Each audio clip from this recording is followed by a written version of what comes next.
I learned to lead in a very masculine energy. I think most of individuals in business, or most of business in general, embodies and exhibits very masculine energy. And so it's very direct. It's very hustle culture.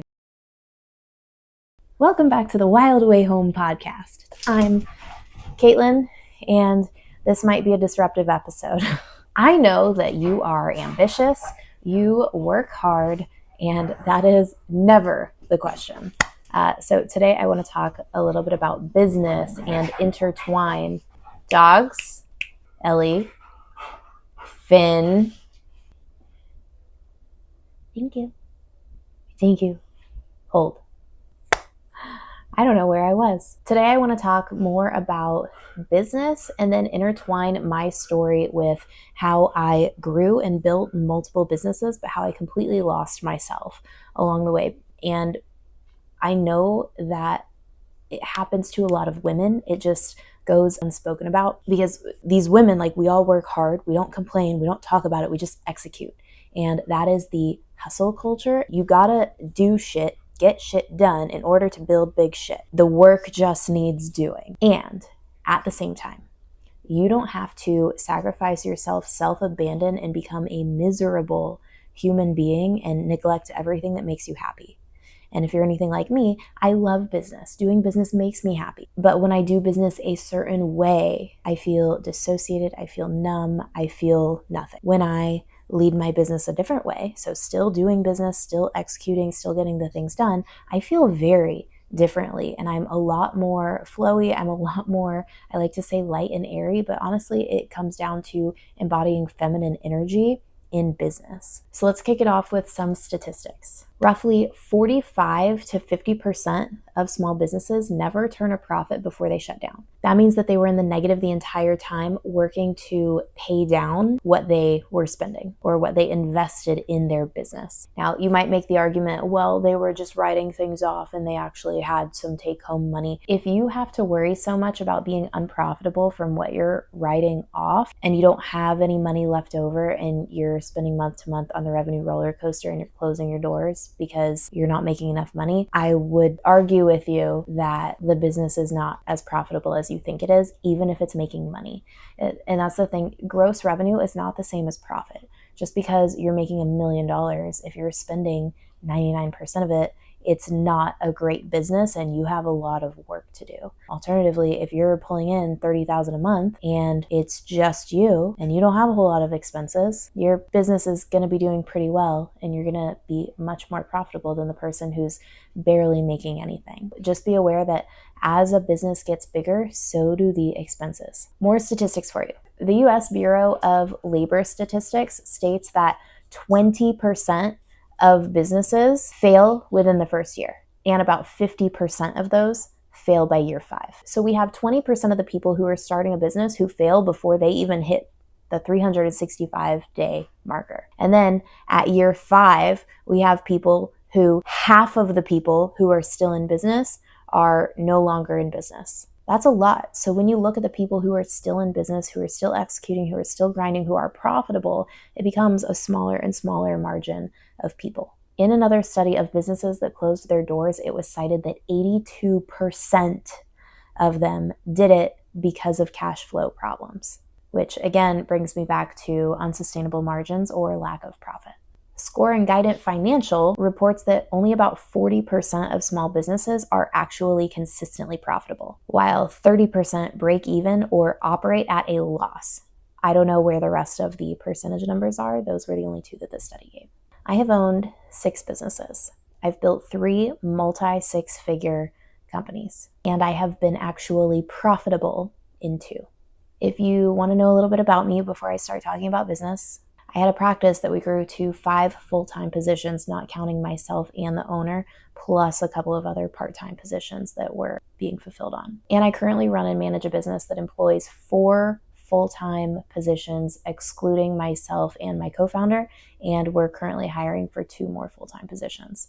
And I work 100 hours a week. I've also been in seasons where I worked 115 hours a week, which it's really not that big of a difference, but it still takes away 15 more hours. And Typically, the difference between working 100-hour weeks for me and 115-hour weeks for me is in whether or not I get to work out, and working out is non-negotiable, just as an aside.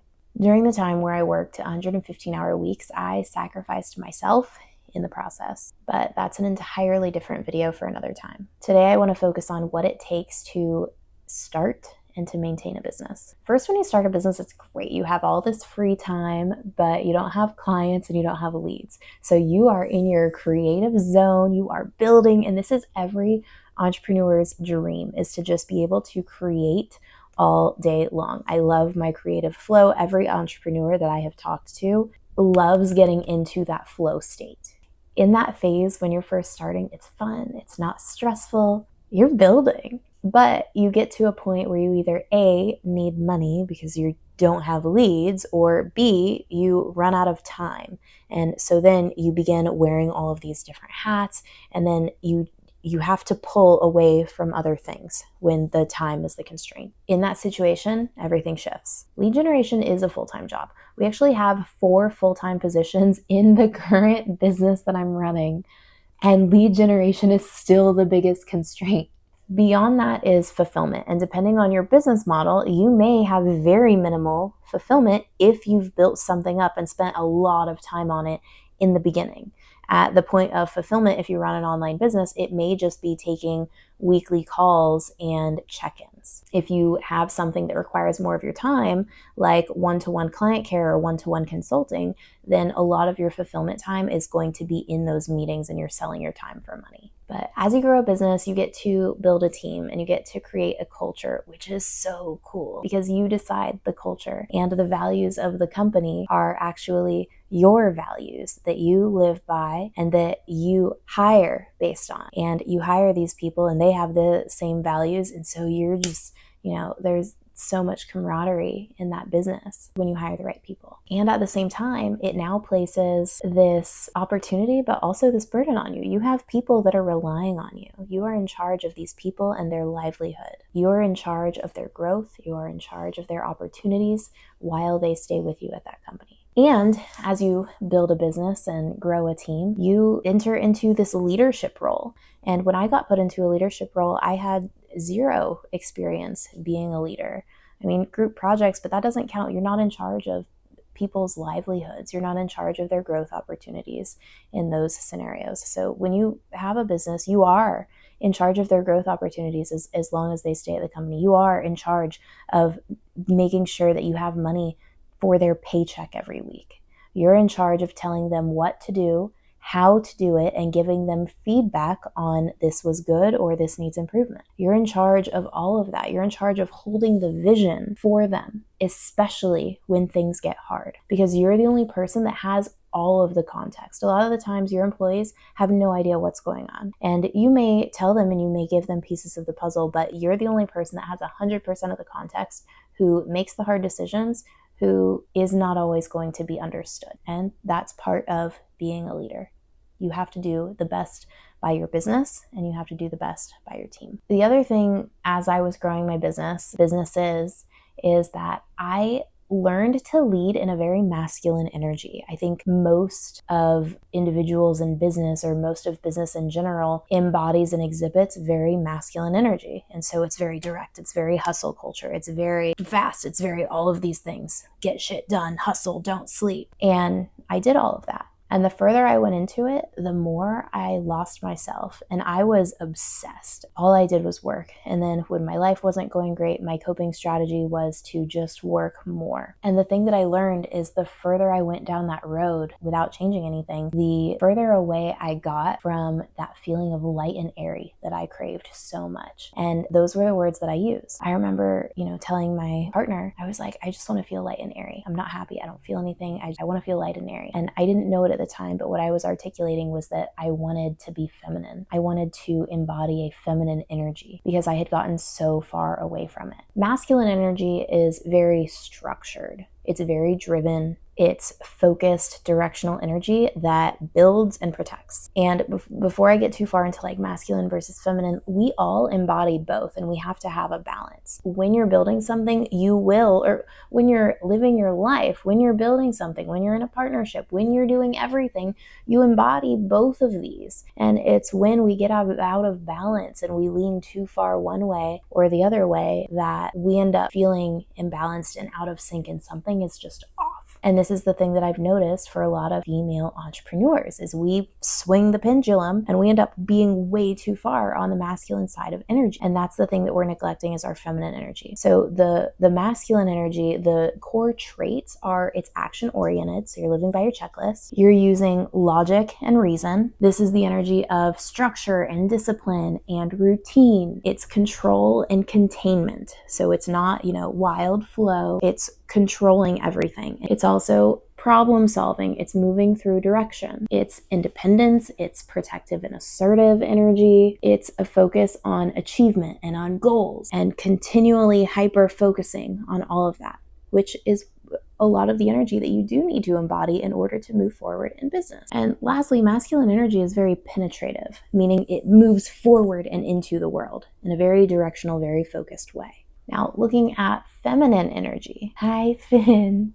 Now, looking at feminine energy, it's quite different. Here we see fluidity and intuitive decision making. We see creative energy, and this is the force that feels, that receives, that nurtures. Some of the core traits with feminine energy are intuition and emotion.